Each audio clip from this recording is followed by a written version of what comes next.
Good afternoon, and thank you for joining us for our 5th Facebook Live Q&A with Summit Common Council members. Today, Council members Marjorie Fox and Jaime Levine are here to receive your comments and answer your questions. Hello, Jaime and Marjorie. Welcome. Thank you. Thank you, Amy. Happy to be here. So glad you are. Before we get started with some questions from viewers, I would like to share some questions received by email and through the search tool on the city website. Sound okay? Sure. Okay, great. There's been a great deal of conversation lately on the subject of pedestrian safety and enforcement by the police department to reduce speeding vehicles and distracted driving. Can you share how we are partnering with schools on education and what engineering the city is doing to increase awareness and make improvements? And before you answer, if you could just restate some of the question when you're answering it. People have said before they aren't always able to hear me. Okay. Okay? Do you want to take a crack at that one, Jaime? Sure. So the question was about what we are doing with the schools, what the police are doing with the schools to improve pedestrian and vehicular safety. This is an ongoing issue that we have been working on for many years. And there are a number of things that are being done. One is spot enforcement at the various schools, and that helps. We've seen improvements at the schools where this has gone on. Also, we are having officers go to the schools to talk to the students about pedestrian safety. Officer Katiga was recently at the Summit Middle School to talk about pedestrian safety. Officers would also do go to the schools to talk to the PTO parents about drop-off and pickup. Recently, or coming up very soon, I'm not sure, a letter will be going to all the school PTOs from Councilmember Susan Hairston, who is our school liaison, about the work that's being done. There are a number of flyers that have been created for the schools that the city has shared with the schools, and they're now being shared with the PTOs, and there's also a social media campaign. Am I forgetting anything? No, that was a wonderful answer. Actually, I'll just add one thing to that.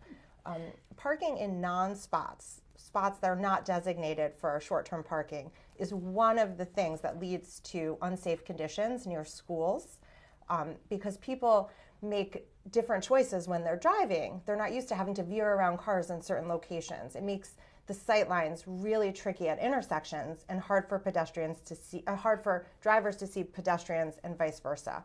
I also want to point out that we're not just talking about non-spots that are on public property. We're also talking about non-spots that are on private property. And specifically, I'm referring to apartment buildings.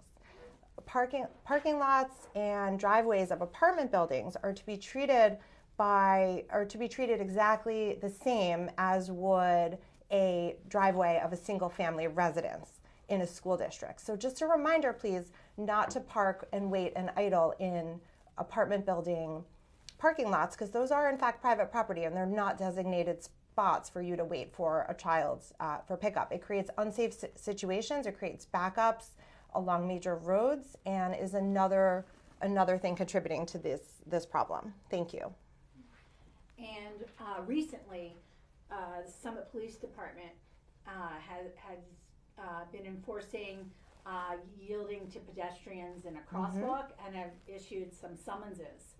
So they're out there and looking. Right. So I think we can just make a plea for everyone to please drive carefully, because the people out there are your neighbors, and we all need to look out for each other. And to walk carefully too. There's all different distractions that we didn't have when I was a child. These like cell phones are huge. People who are walking need to really be aware of their surroundings. And I know that the other half of the targeted enforcement by the Summit Police Department has been towards pedestrians that are acting unsafely, who are distracted, who are crossing where they shouldn't be crossing, and are distracted and not being aware of where they are and being safe. Great. All right, you mentioned neighbors. So let's discuss the ongoing work by the city and its partners to address homelessness in Summit, and what assistance is being provided locally for our unhoused neighbors. Okay. Sure, I'll take a stab at that. So I think I mentioned this last time on the last Facebook Live I did, and I'm pleased to say that the strong partnership between the summit, between City Hall, our municipal government, and nonprofit agencies in town, professional agencies who are helping to take care of our neighbors experiencing homelessness, as well as faith-based groups, has grown stronger. This partnership is very strong. Under the guidance of Mayor Radist, we've been meeting regularly as a large group. We're all stakeholders who are helping to care for this population, meeting regularly, with smaller groups happening at least weekly and more often. Summit Warm Hearts did so much beautiful work, and I know that that's a conglomerate of multiple organizations during the winter, during the coldest months, to ensure that this most vulnerable population had a place to be when it became really cold, and a meal. And what was so different this year is that it didn't stop there. We weren't just managing homelessness, and we weren't just providing shelter to get people off the street, but there was a direct line from that overnight hospitality to the next step, which is ending homelessness, which is ended not by shelter, but by getting people into homes. And the way that was done was through a very strong partnership with all these different groups, including Bridges Outreach, other case management-based programs, to help get people experiencing homelessness into more supportive networks to help really solve that problem, which isn't just shelter, it's solved by homes. And the other piece of that is the safety committee is working on an application to what is called the COC, the Continuum of Care.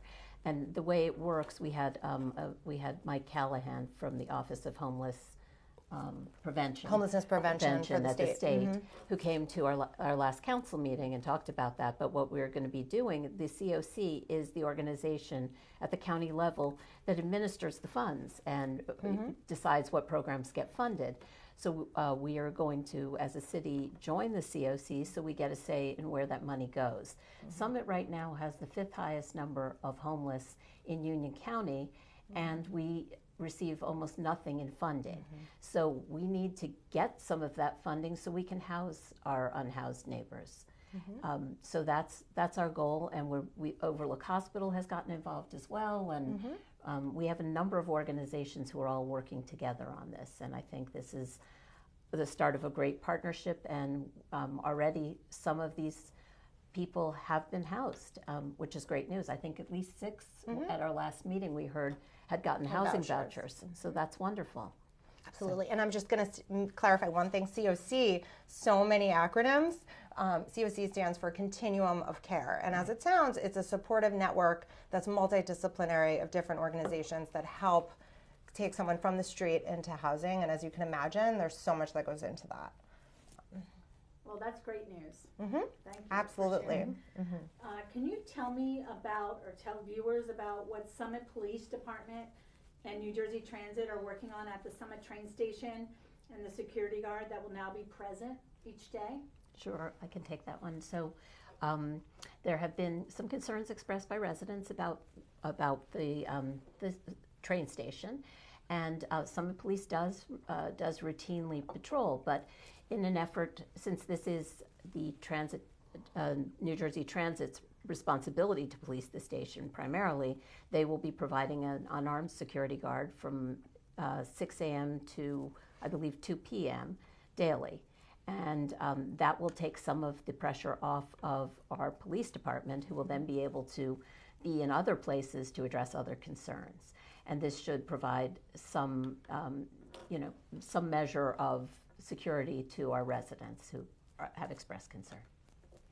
And that, coupled with the other work we're doing in terms of finding housing for the homeless, the two together work really well in concert. That's right. Okay, and yesterday when I was talking to Chief Zagorski about this, he said that even though there is an unarmed security guard there, we are continuing our patrols in the area. It's not changing how we approach handling the station, and that it is from 6 a.m. to 2 p.m. We have a question from Dory about where can we find more information on the COC? think the best thing you can do is probably go to the office. Our COC would be the Union County COC or Continuum of Care. You can probably just Google that, go to the Union County website. You could also probably go to the office of the State Office of Homelessness. Actually, I have a regular dialogue with Dr. Callahan, and I could get some information and share that, because that's such a great question. I would love for you to educate yourself on that, and same others may be interested as well. And Thank then we you. can post it in the thread. Great idea. Okay? Sure. All right. Thank you. What is the status of Bryant Pond? I hear that we had some good news from the county recently. Sure. Sure. Yes, we did. We actually, Marjorie and I met with Victoria Durbin Drake, who is the head of Parks and Rec for Union County. Recently, we invited her to one of our meetings to press a little bit on the status of county projects that take place within our municipality that we don't have control over. And at the time, we didn't have great news. It was looking like the fall is when things would really start, but we were notified this week after a little additional pressure that things are starting this spring. So we're thrilled to announce the aeration process will begin this spring in Bryant Pond. I think we actually heard it was going to start in the next week or two, that they were going to start setting things up to do the aeration. Well, it is spring. Yes, right, but not later spring, like soon. And the other thing is that then they'll be doing the hydro raking in later, like late summer, early fall, because they have to wait for the plants to grow before they can remove. It's like a giant rake that removes all the plants, but you can't do it when the plants are this big. You need big plants. Can you tell us a little bit about what aeration is and what hydro raking is, if you do know? Sure, I can tell you. I could tell you what I understand. So, in order to create a healthy ecological environment in a water zone, you need a nice amount of oxygen, not just on the surface of the water, but throughout the water. And what aeration does, as the word sounds, like it circulates the water in some way. Maybe it's a fountain, maybe it's a pump with an electrical motor, and it circulates the water to distribute that oxygen, and it just creates a healthier environment. And hydro raking, as Marjorie just stated, is a way to physically remove rooted vegetation that's stubborn at the bottom, as well as any other debris that may have accumulated. And any of you who have seen Bryant Pond recently, I'm sure you're aware that it needs all of these things to help things grow anew. And then we'll see. We'll watch together. We'll watch together and see. The other thing with the aeration is that it actually does help break down. The water looks very shallow right now, but a good part of that is actually organic material that is at the bottom of the pond. So if you get oxygen in there, then aerobic bacteria can function there and actually break down some of the debris, so you actually get more depth in the water. So what might now be a very, very shallow pond will get deeper as all of that material gets broken down. So it's aerobic bacteria. You heard it here first. Good job. First time that's ever mentioned in the council. Facebook Live. Yep. Okay. Facebook Live bingo. We'll tell Councilman Bartan. Okie doke. All right. So circling back just to the COC again. Sure. We had a follow-up question from Dory. Can you also tell me if there's a formal agreement we residents can review before council votes on it? Thanks. There is not an agreement. What there is an application that's very, very basic. It's like name, address, phone number kind of application with who the contacts at the city will be. There is no obligation. By joining, all we do is go to the meetings and have the ability to advocate for our city. There will be an ordinance, I believe, on the meeting. The goal is for the meeting on the 18th of April, and it will be in the packet. I think a resolution, not an ordinance. I'm sorry, I misspoke. A resolution on the 18th. Thank you. And it'll be in the packet. And with that will be some backup information as well. Great. What that'll give us access to once and if we do become part of it is all the supportive care organizations needed to help someone get from the street into housing. For many, it's substance misuse counseling, mental illness counseling, healthcare, all kinds of things. Hard to even imagine and list all of them, but this really broadens our network, because one municipality, it's so hard to have really excellence in all of those areas. And what it does is it gives us access to this broader community of different entities that all have the same common goal. And then also it allows us to enter in and sort of get credit, if you will, for all the amazing work that we're doing in Summit and different organizations are doing, by allowing us access to a database where each individual that's being helped sort of, is entered into the system, and then we have access to a lot more funding that, proportionate to all the good work we're doing and the numbers of people we're helping here. The other thing that it allows us is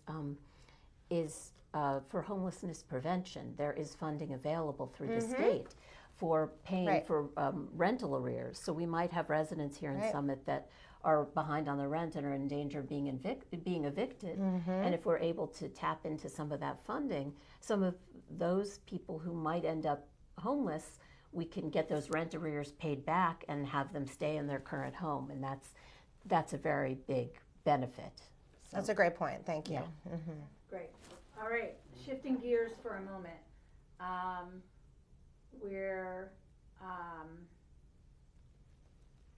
Okay, so shifting gears back to Broad Street West.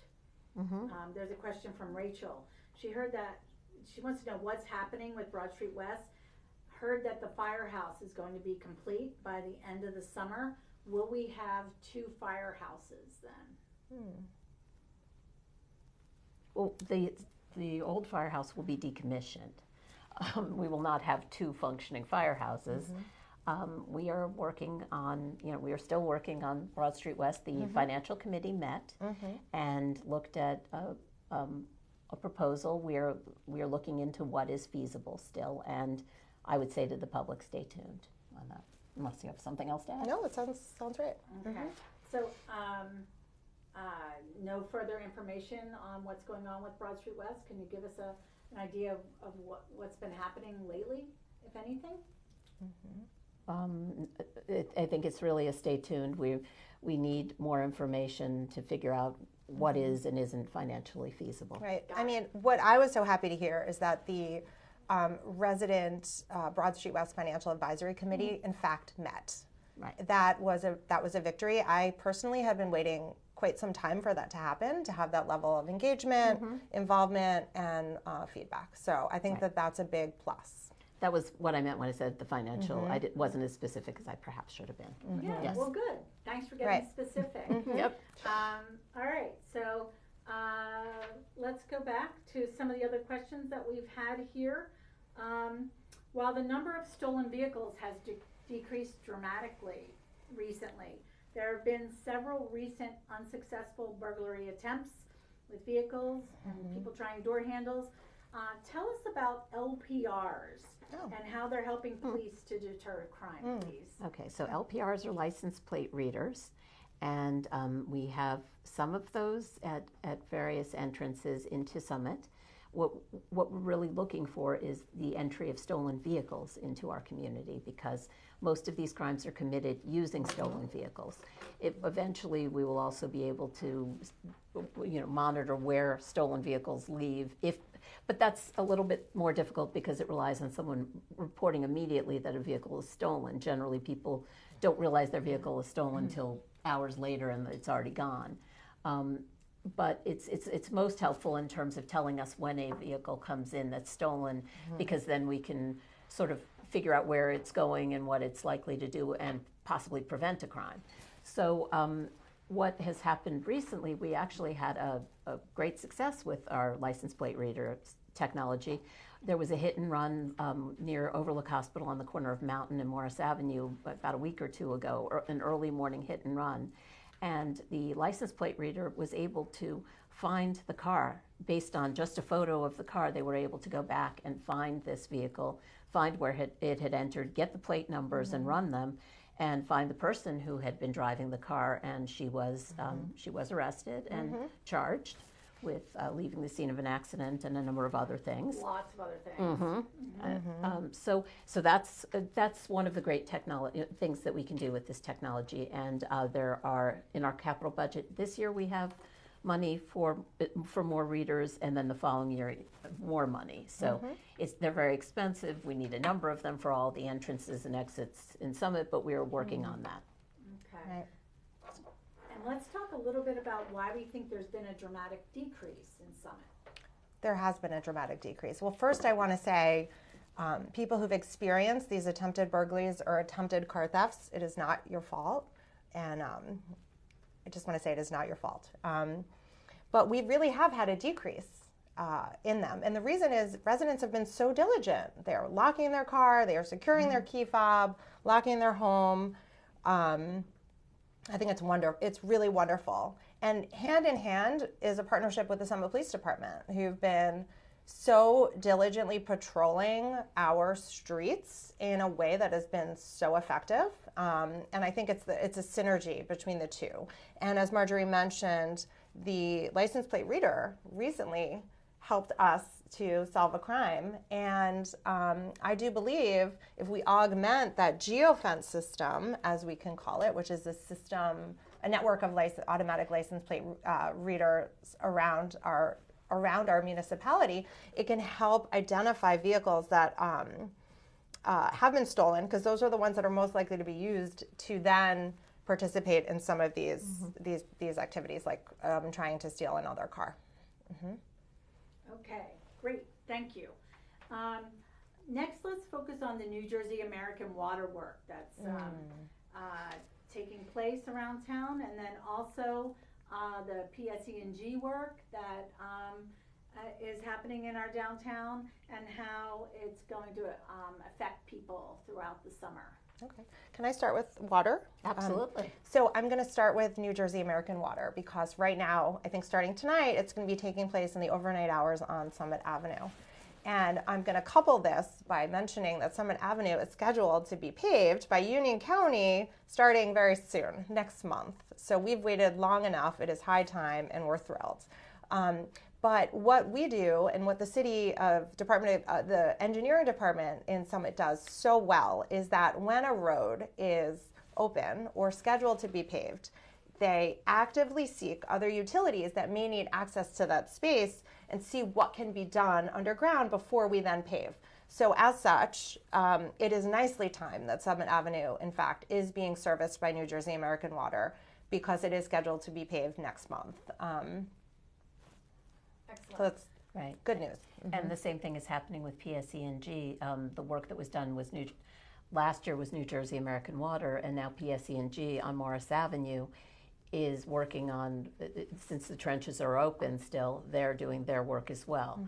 And at our last council meeting, we talked about when they're likely to pave Morris Avenue, and we were able to push them to move up that time frame from the fall to early summer, like June. So that's good news as well. And I think, explaining to them the importance of getting Morris Avenue paved quickly because of over the summer, because of the number of schools that are on Morris Avenue and rely on Morris Avenue. I think they have a good understanding now of our concerns, and that's something that our engineering department will continue to press them on and make sure that it happens. So. Okay, let's talk a little bit about the downtown work. And this year, the decision on whether or not to close Maple Street wasn't made because of the downtown work being necessary. So that debate about a seasonal closure really stopped and didn't happen. Can you tell us about how the work is going to affect summer in our downtown? Sure. Well, let me get out my crystal ball. No, but what we anticipate is there to be kind of a rotating amount of road work to be done on some of the main streets downtown: Woodland, Maple Street, Springfield Avenue, Beechwood, and thereabouts. And the same replacement of the outdated cast iron pipe gas lines will be switched to the newer quality lines, as well as the then connection to the business or residents downtown. So that's a big undertaking. And what we can do here as municipal government is we can maintain the most open, the most positive, and the best possible relationship with PSE&G. So that way, I mean, we have to accommodate them. We don't have a choice. They have the right of way. It is a leaking gas main is something none of us want. And it could be very detrimental if it were to occur. So we have to we have to accommodate them. But if we all get along, then we accommodate each other. And that's really what I'm hoping for this summer. We all have to be a little patient. And summer, I do think, is not the worst time. Traffic, parking, population density in town is lower in the summertime. I'm hopeful that we can get through this and move forward. Yeah, the goal would be to get it done. You know, we're hoping that they will have it done by the time that everyone comes back in the fall. So it's just going to take some patience on everyone's part. And the communications office will be doing a great job of keeping everyone up to date on what roads are being worked on and where you can park and all the other kinds of things that you'll need. So if you haven't already, sign up for notifications.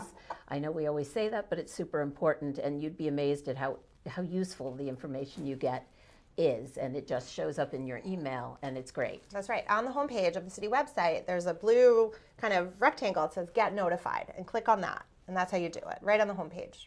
Well, thank you, you two. We're well trained. Yeah, absolutely. All right, so the city's participating in New Jersey Local Government Week from April 16th to the 22nd. Can you share a little bit about what's happening, what we have planned, and where to look for information? I'm betting we look on the city's website under Local Government Week. So my recollection is there will be a tea with Mayor Radist. I'm assuming since it's 10 in the morning that's for adults, not children. Yes. And then Tuesday we have our mayor for the day. So there will be a middle school student who's selected by essay. And they've submitted essays, and they will be selected to serve as the mayor for the day. They'll shadow with Mayor Radist, and they'll attend the council meeting, and I think they'll be responsible for giving the mayor's report. So that should be fun. Local Government Day is always a lot of fun. How exciting. Yeah. I've heard that a number of excellent essays have already been selected, and the mayor could be reading them right now as we speak to see which one she'll select. Yeah, that's and exciting. I believe there also will be some videos on the different departments. I'm voting for the one on snow cleanup, the snow removal video, which I love, about the downtown snow removal video, which is like, it's mesmerizing. So I can't remember. I believe there also Flag is going to be providing some lunch for city employees, and I believe. Is there anything else up there? They're all videos. I did say the videos. Board, and they're on. We're going to do one on city vehicles, a tour of council chamber, visit the community center, what happens at the transfer station, and how to compost. Oh, okay, cool. Among others. Maybe the snow video. Maybe the snow video. All right. Question from Rachel, again, about the firehouse. She just wants to know, as a follow-up, I have it here. Oh, yeah. When you say decommissioned, will it remain vacant and unmaintained? I don't really know, Rachel, but that's a really good question. Thanks for asking. I would love to do a little research and find out and get back to you on that, if that would be okay. Marjorie, you may know more at the moment, but I think it's going to take a little time to transfer all the contents from one building to the other. And certainly we wouldn't leave it unsecured. Even if it's vacant, we would maintain it and secure it. And, it remains to be seen, how quickly something can happen. So I think it's premature to answer that question. Right. I don't know what the transition period will consist of, but that's a good question. Thank you. And then there's also a comment from Councilmember Hamlet that she would like to be invited to a COC meeting if there is one. Okay. Sure. Yeah. as soon as we Sounds get, great. as soon as we join and, you know, find out when the next one is. Okay, so it's been 29 minutes. Okay. So Okay. we have a few more minutes left. Is there anything that either of you are working on in committee that you would like people to know about or you would like to share? Sure. In our Capital Projects and Community Services Committee, which actually we sit on together, one thing that I haven't mentioned yet, but I've been very excited to share, is we are leading the charge to help make a plan to convert our municipality's fleet of vehicles to electric or hybrid. So that's pretty neat. More to follow on that. And I think the other thing that we're working on both in safety and capital projects is continued efforts on pedestrian safety with sidewalks. So we have a number of road projects happening starting this summer right. that will include sidewalks and other pedestrian safety measures. We've approved a number of locations for rapid flashing beacons. And one thing I've noticed is that a lot of people don't push the button. I was walking with a friend this morning who didn't even realize on Butler Parkway that there was a beacon. So I introduced her to the beacon on Butler. And it does help in terms of safety. So, you know, we are always looking for more things to increase pedestrian and vehicular safety. So that's... Sounds great. Yeah.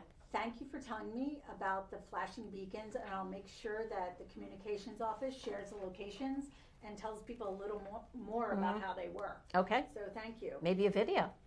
Yes. There you go. Yes. Definitely. And then Mayor Radist is watching, and she just chimed in that Chief Evers hopes to use the demolition of the firehouse as a training exercise at some point. I had forgotten that. Neat. Yep. How neat. So Thank that's one you, of the Mayor things- Radis, for that, and what a neat idea. Yeah. So- Okay, Yep. great. Anything else? I don't think so. I don't think Well- so. Thanks for watching. Yeah, this was Thank really you. informative. Thank you very much.